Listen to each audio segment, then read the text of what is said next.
and absolutely delighted to be here in Leicester and going off to speak at the Birmingham rally next, where GMB and Unison are also on strike.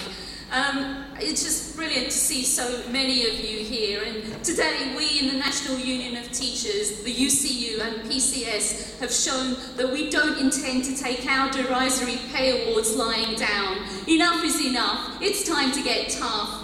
A miserly 2.45% award this year, followed by 2.3% for a further 2 years, taking us into 2011, which follows 3 years of below inflation awards, demonstrates this government's contempt towards us. The government tell us that inflation is 2.1%. This is not true. It is a smokescreen. They're using a new measure of inflation, the Consumer Price Index, to try and justify small pay settlements, instead of the more established measure of inflation, the Retail Price Index, which is running at over 4%.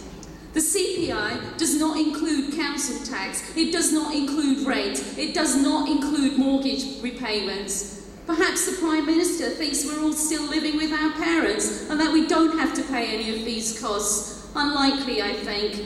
It's not just the NUT that is arguing that this measure of inflation is wrong.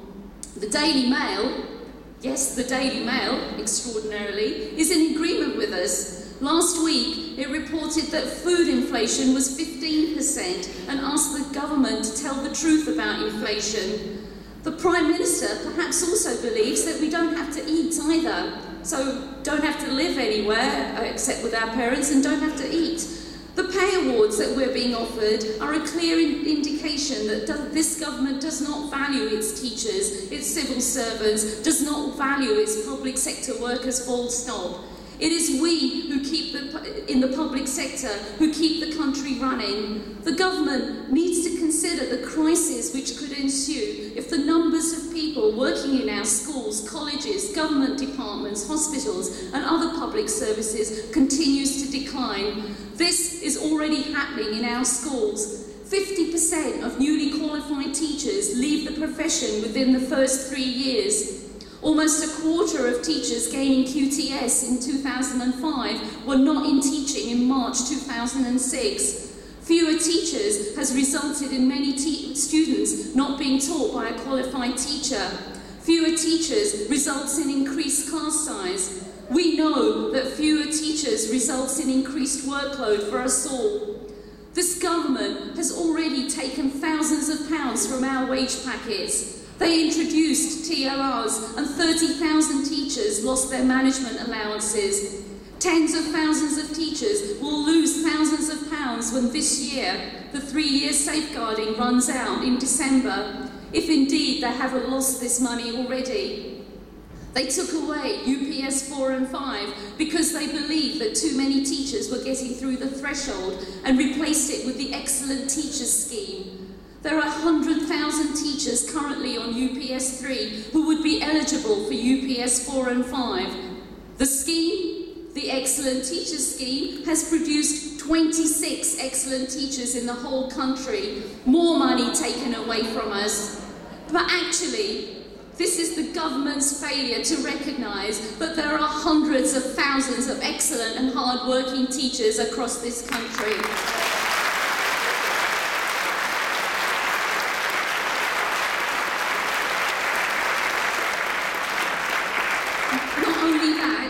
They've made performance management harder, adding even more hoops to that obstacle, meaning that fewer teachers will get through. And now, 3 years of below inflation pay awards, millions more being taken away, or should I say robbed, because it is money that should rightly go to teachers and other public sector workers.